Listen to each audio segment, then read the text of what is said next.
राधे राधे। आज हम लोग आइसोमेरिज्म पढ़ने वाले हैं। आइसोमेरिज्म मतलब मॉलिक्यूलर फार्मूला कंपाउंड का सेम होना चाहिए और उसके पास एटलीस्ट वन फिजिकल और केमिकल प्रॉपर्टी में डिफरेंस होना चाहिए, तभी हम लोग उसको आइसोमेरिज्म कहेंगे।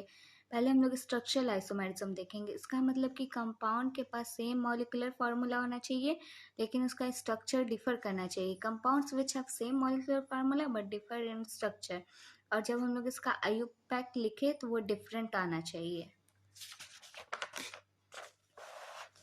टाइप्स ऑफ स्ट्रक्चरल आइसोमेरिज्म, ये हमारे 6 पार्ट्स में होते हैं। Chain isomerism, position isomerism, metamerism, functional isomerism, tautomerism and ring isomerism. पहला हम लोग का चेन आइसोमेरिज्म। इसका मतलब कि compound have same molecular formula but have different parent chain. इसका मतलब कि कंपाउंड जो हम लोग का दिया हो उसका मॉलिक्यूलर फार्मूला सेम होना चाहिए लेकिन जो उसका पैरेंट चेन हो वो डिफर करना चाहिए। जैसे हमारा 2 स्ट्रक्चर दिया हुआ है, इसमें हम लोग देखें कि मॉलिक्यूलर फार्मूला C4H10 दोनों में सेम है, मॉलिक्यूलर फार्मूला सेम है।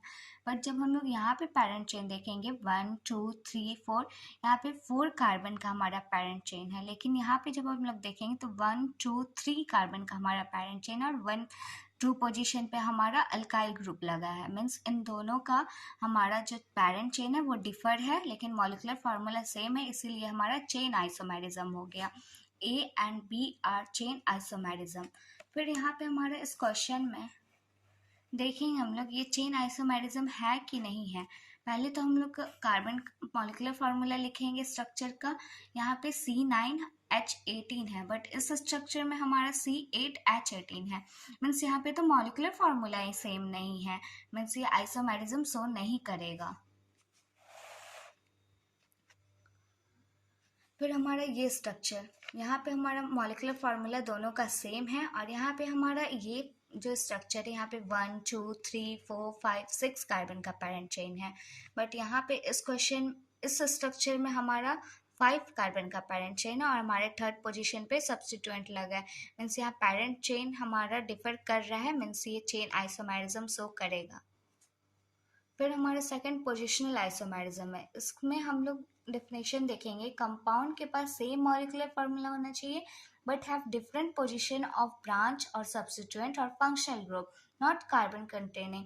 इसका मतलब ये है कि जो हमारा कंपाउंड होगा उसका मॉलिक्यूलर फार्मूला सेम होगा, पैरेंट चेन में कोई डिफर नहीं होगा, जो भी डिफरेंस आएगा वो हमारा सब्स्टिट्यूएंट में आएगा या फिर फंक्शनल ग्रुप के पोजीशन में आएगा। जैसे हमारा इस स्ट्रक्चर में हमारा मॉलिक्यूलर फार्मूला C4H10O है बोथ स्ट्रक्चर में। बट यहाँ पे हम लोग जब देखेंगे तो यहाँ पैरेंट चेन भी हमारा 1 2 3 4 कार्बन का है और यहाँ पे भी हमारा पैरेंट चेन 1 2 3 4 कार्बन का पैरेंट चेन है, लेकिन जो हमारा फंक्शनल ग्रुप है वो हमारा डिफर कर रहा है। यहाँ फर्स्ट पोजीशन पे हमारा हाइड्रोक्सी ग्रुप लगा है और यहाँ हमारे सेकेंड कार्बन पे हाइड्रोक्सी ग्रुप लगा है। मीन्स फंक्शनल ग्रुप डिफर कर रहा है पोजीशन में, इसका मतलब ये पोजिशनल आइसोमेरिज्म शो करेगा। फिर हमारे इस क्वेश्चन में हमें बताना है ये पोजिशनल आइसोमेरिज्म है कि नहीं है। इसका मॉलिक्यूलर फार्मूला हम लोग देखें C4H11 एंड N है। यहाँ पे भी हमारा मॉलिक्यूलर फार्मूला C4H11N है। बट यहाँ जो हमारा अमाइन ग्रुप लगा है वो हमारे फर्स्ट कार्बन पे लगा है, लेकिन जो इस स्ट्रक्चर में हमारा अमाइन ग्रुप लगा है वो सेकंड कार्बन पे लगा है। मीन्स यहाँ पे फंक्शनल ग्रुप पोजीशन में डिफर कर रहा है। इसका मतलब ये हमारा